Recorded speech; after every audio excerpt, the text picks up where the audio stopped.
Dear students of class 6, Assalamu alaikum. Exercise 1.3 question number 1. Find squares of the following number. अब जितने भी number दिए हुए हैं इन सब का हमने क्या फाइंड करना है? स्क्वायर। बहुत ही आसान से क्वेश्चन है।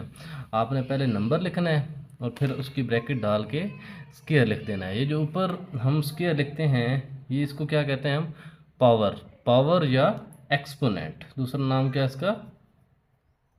एक्सपोनेंट। अब बच्चे इधर गलती क्या करते हैं, 7 को 2 से मल्टीप्लाई कर देते हैं और 14 आंसर लिख देते हैं। ऐसे नहीं लिखा जाता। 7 के ऊपर जो पावर लिखी होती है इसका मतलब है कि 7 को 2 दफ़ा लिखें। 7 मल्टीप्लाई 7, ठीक है, 7 मल्टीप्लाई 7 49। सेम इस तरह 9 वाला करते हैं। 9 स्क्वायर फाइंड करना है, स्क्वायर ऊपर लिख दिया। 9 मल्टीप्लाई 9 81। सेम इस तरह 10 वाला क्वेश्चन करते हैं। 10 का स्क्वायर 10 मल्टीप्लाई 10, 10 टेंस आर 100।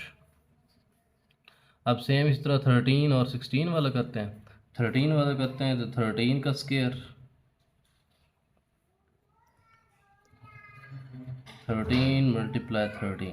अब बच्चों को 13 का स्क्वायर 13 मल्टीप्लाई 13 डायरेक्ट तो नहीं आता, तो आप उसको मल्टीप्लाई भी कर सकते हैं ऐसे, ठीक है। 3 3 ज़ार 9, 3 1 ज़ार 3, क्रॉस का निशान 3 1 9 6 और 1 169। इसी तरह आगे 16 वाला आ गया। 16 का स्क्वायर 16 मल्टीप्लाई 16, तो आप उसको मल्टीप्लाई कर लीजिएगा और उसको मैं डायरेक्ट कर रहा हूँ, आता है आंसर 256। नेक्स्ट आगे क्वेश्चन सॉल्व करते हैं। 19 का स्क्वायर क्या लिखेंगे हम? 19 मल्टीप्लाई 19, आप उसको खुद मल्टीप्लाई कर लीजिएगा, मैं इसको डायरेक्ट आंसर लिख रहा हूँ 361। आगे 30 का square 30 multiply 30 is equal to 900। आगे 100 का स्क्वायर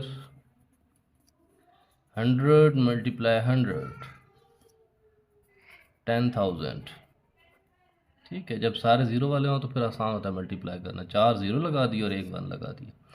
आगे 150 का स्क्वायर 150 मल्टीप्लाई 150, आप इसको मल्टीप्लाई कर लीजिएगा, ध्यान से मल्टीप्लाई कीजिएगा, इसमें गलती नहीं होनी चाहिए। 150 मल्टीप्लाई 150 22,500। आगे 21 का स्क्वायर 21 मल्टीप्लाई 21 441। इसी तरह 23 का स्क्वायर 23 मल्टीप्लाई 23, मल्टीप्लाई कर लीजिएगा, आंसर आता है 529। इसी तरह 25 का स्क्वायर 25 मल्टीप्लाई 25, मल्टीप्लाई कर लीजिएगा, आता है आंसर 625। स्क्वायर लेने के लिए आपने ब्रैकेट डाल के ऊपर स्क्वायर लिखना है, फिर इसको 2 दफ़ा लिख के और फिर आपस में उसको मल्टीप्लाई कर देना है। Question number 2, complete each of the following factor tree. अब एक नंबर दिए हुए है 18, अब वो कहता है कि एक उसकी ट्री हमने बना दी है, अब उसके मुताबिक उसके ये जो खाने हैं ना ये फिल कीजिए, ठीक है। इसके आपने फैक्टर्स बनाने हैं, ठीक है। अब देखें 18 के आगे वो कहता है 2 फैक्टर बना दिए, शाखें कितनी निकल रही हैं? 2। एक 9 बना दिया तो दूसरा कौन सा बनेगा? अब 9 को किससे मल्टीप्लाई करूँ कि 18 आ जाए? 9 2 ज़ार 18, ठीक है, तो इधर 2 आ गया। अब देखें ना 2 के आगे सिर्फ एक ही शाख निकल रही है और 9 के आगे 2 शाखें निकल रही हैं। 2 के आगे एक शाख निकल रही है तो वही 2 लिख देना है, जिसके आगे एक शाख निकल रही है तो वही रिपीट हो रहा होता है।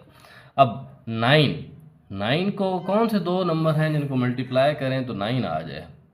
3 3 ज़ार 9, 3 3 ज़ार 9।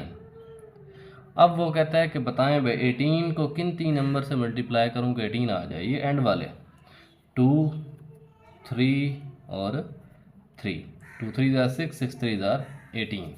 सेम इस तरह आगे 54, पहले 2 उसने बना दिए हैं 6 और 9, आगे 6 के भी 2 बनाने हैं, 9 के भी 2 बनाने हैं हमने, ठीक है।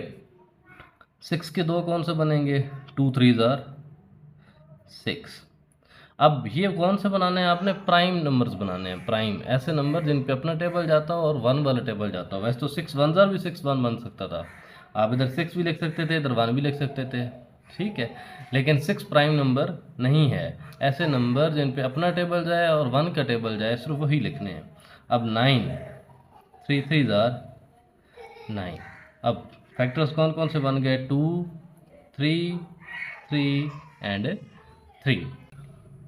पार्ट नंबर 3 है 56। 56 के हमने फैक्टर बनाने हैं। ये सारे खाली थे, ठीक है, ये मैंने लिख तो दिए हैं लेकिन ये सारे खाली थे। पहले इसके दो फैक्टर हमने बनाए 28 और 2, ठीक है। इधर मैंने 2 क्यों लिखा, देखें 2 की एक ही शाख आ रही है, ये 2 जो आपने इधर लिखना है वो भी नीचे लिखना है, इधर 28। अब 28 के दो फैक्टर्स बनाए 14 और 2।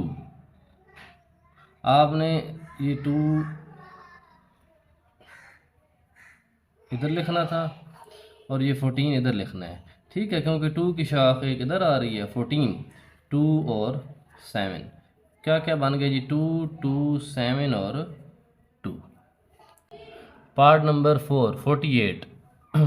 अब देखें जी 48 के दो बनाने हैं।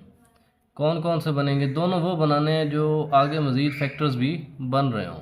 तो बना लेते हैं जी 6 और 8। 6 8 ज़ार 48, 6 इधर लिख दिया, 8 इधर लिख दिया मैंने, ठीक है। आगे फिर 6 की मज़ीद दो शाखें बन रही हैं, तो 2 3 ज़ार 6। देखें कि 2 की एक ही शाख बन रही है, तो मैंने क्या कहा है कि एक अगर शाख बन रही हो तो वही रिपीट कर दें, और 3 एक ही शाख बन रही है तो 3 रिपीट कर दें। अब 8, अब इधर 2 4 ज़ार 8, 2 मैंने इधर लिखना है, 4 मैंने इधर लिखना है, क्यों, क्योंकि 2 के आगे एक शाख आ रही है 4। 2 2 ज़ार 4। आगे 48 के फैक्टर्स हम लिख देते हैं, 2 3 2 2 एंड